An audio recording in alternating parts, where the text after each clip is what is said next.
Kisah kesaktian Ki Ageng Pandanaran. Ki Ageng Pandanaran atau bernama asli Pangeran Mangkubumi dengan gelar Sunan Bayat atau Sunan Tembayat adalah Bupati kedua Semarang, kini Kota Semarang, Jawa Tengah, Indonesia. Selain sebagai kepala pemerintahan, ia juga dikenal sebagai tokoh penyebar agama Islam yang sakti. Bagaimana sepak terjang Ki Ageng Pandanaran menjalankan tugas-tugas pemerintahan sekaligus menyebarkan agama Islam ke masyarakat Jawa Tengah? Ikuti kisahnya dalam cerita Ki Ageng Pandanaran berikut. Alkisah, sekitar abad ke-16 hiduplah seorang bupati yang bernama Pangeran Mangkubumi yang memerintah di daerah Semarang. Ia adalah putra dari bupati pertama Semarang Harya Madya Pandan. Sepeninggal ayahandanya, Pangeran Mangkubumi menggantikan kedudukan sang ayah sebagai bupati kedua Semarang dengan gelar Ki Ageng Pandanaran. Ia diangkat menjadi kepala pemerintahan Semarang pada tanggal 2 Mei 1547 atas hasil perundingan antara Sultan Hadiwijaya, penasehat Istana Demak, dengan Sunan Kalijaga.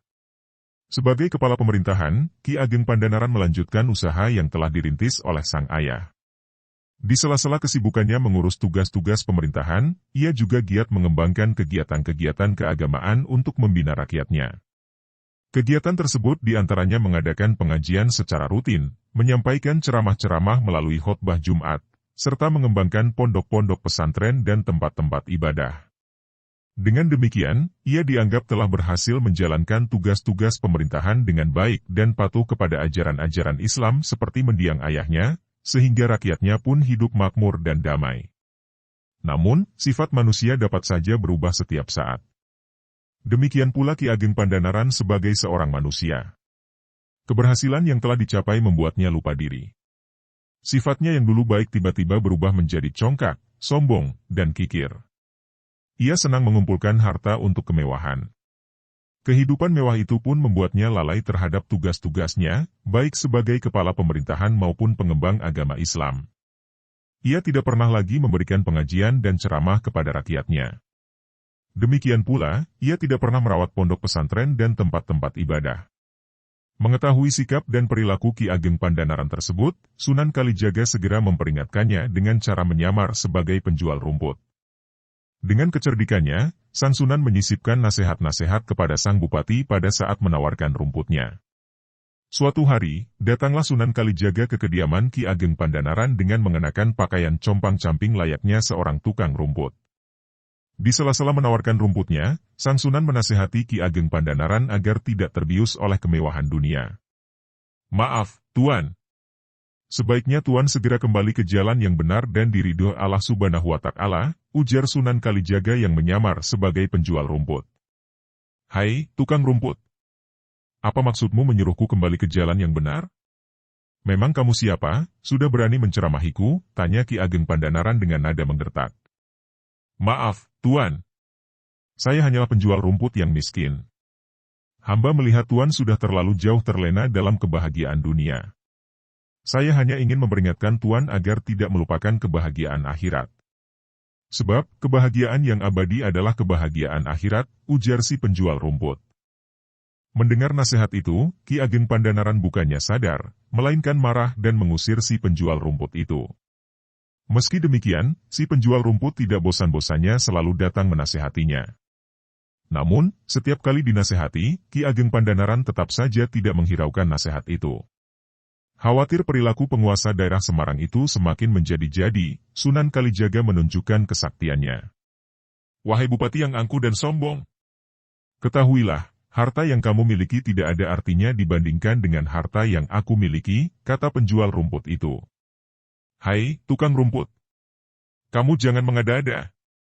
Buktikan kepadaku jika kamu memang orang kaya," seru Ki Ageng Pandanaran. Akhirnya, Sunan Kalijaga menunjukkan kesaktiannya dengan mencangkul sebidang tanah. Setiap bongkahan tanah yang dicangkulnya berubah menjadi emas. Ki Ageng Pandanaran sungguh heran menyaksikan kesaktian penjual rumput itu.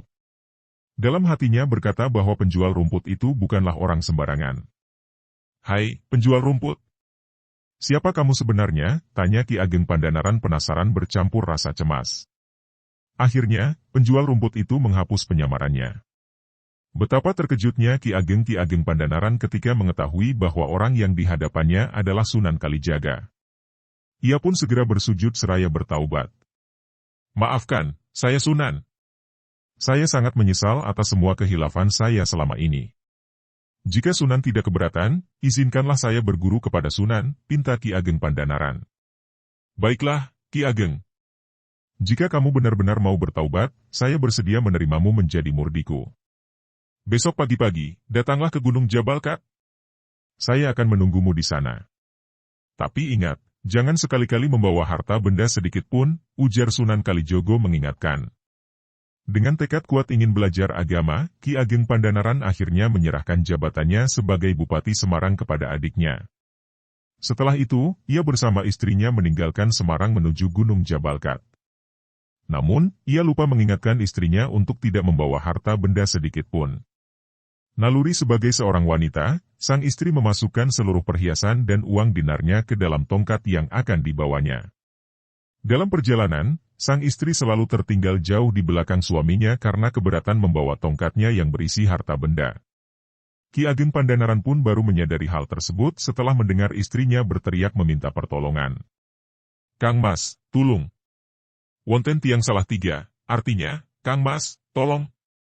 Ada 3 orang penyamun. Mendengar teriakan itu, Ki Ageng Pandanaran segera berlari menolong istrinya. Begitu tiba di dekat istrinya, ia mendapati 3 orang penyamun sedang berusaha merebut tongkat istrinya. Dengan perasaan marah, ia menegur ketiga penyamun itu. Hai, manusia! Mengapa kamu nekat seperti kambing domba? Seru Ki Ageng Pandanaran melihat sikap kasar penyamun itu. Seketika itu pula, wajah pemimpin penyamun yang bernama Sambangdalan berubah menjadi wajah domba. Rupanya, sejak direstui menjadi murid Sunan Kalijaga, Ki Ageng Pandanaran memiliki kesaktian yang tinggi. Ucapan yang keluar dari mulutnya menjadi sakti mandraguna. Melihat kesaktian itu, para penyamun tersebut menjadi ketakutan. Sambangdalan pun bertaubat dan meminta agar wajahnya dikembalikan seperti semula. Akhirnya, Ki Ageng Pandanaran pun memaafkan mereka. Meski demikian, wajah pemimpin penyamun itu tetap seperti domba dan kemudian menjadi pengikut Ki Ageng Pandanaran yang dikenal dengan nama Syekh Domba. Setelah itu, Ki Ageng Pandanaran bersama sang istri melanjutkan perjalanan. Tak beberapa lama kemudian, tibalah mereka di Gunung Jabalkat. Kedatangan mereka disambut baik oleh Sunan Kalijaga. Sejak itulah, Ki Ageng Pandanaran berguru kepada Sunan Kalijaga. Ki Ageng Pandanaran seorang murid yang cerdas dan rajin. Berkat kecerdasannya, ia ditugaskan untuk menyiarkan agama Islam di sekitar daerah tersebut. Ia pun mendirikan sebuah perguruan di Gunung Jabalkat. Ajaran Ki Ageng Pandanaran yang paling menonjol dikenal dengan istilah patembayatan, yaitu kerukunan dan kegotong royongan. Setiap orang yang datang untuk memeluk agama Islam harus mengucapkan syahadat tembayat. Berkat ajaran patembayatan, ia juga berhasil mendirikan sebuah masjid di Bukit Gala.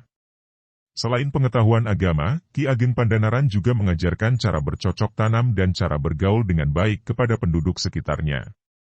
Setelah itu, ia pun menetap di Jabalkat hingga akhir hayatnya. Daerah Jabalkat dan sekitarnya sekarang dikenal dengan nama Tembayat atau Bayat. Itulah sebabnya ia diberi gelar Sunan Tembayat atau Sunan Bayat. Hingga kini, makam Ki Ageng Pandanaran dapat ditemukan di atas Bukit Cakra Kembang di sebelah selatan Bukit Jabalkat, Desa Paseban, Kecamatan Bayat, Kabupaten Klaten. Demikian cerita Ki Ageng Pandanaran dari daerah Klaten, Jawa Tengah, Indonesia. Cerita di atas termasuk kategori cerita sejarah yang mengandung pesan-pesan moral. Salah satunya adalah bahwa jangan sampai kemewahan duniawi membuat kita lupa diri seperti Ki Ageng Pangandaran. Oleh karena sibuk mengejar kemewahan duniawi, akhirnya ia lupa pada kehidupan akhirat yang kekal. Namun, sejelek-jelek perbuatan seorang, jika ia segera bertaubat, maka Tuhan akan mengampuni dan manusia pun akan memaafkannya. Berkat kesadarannya ingin cepat bertaubat, Ki Ageng Pandanaran direstui menjadi murid Sunan Kalijaga hingga akhirnya menjadi seorang sunan penyebar agama Islam di Jawa Tengah pada masa lalu dan terus dikenang hingga saat ini.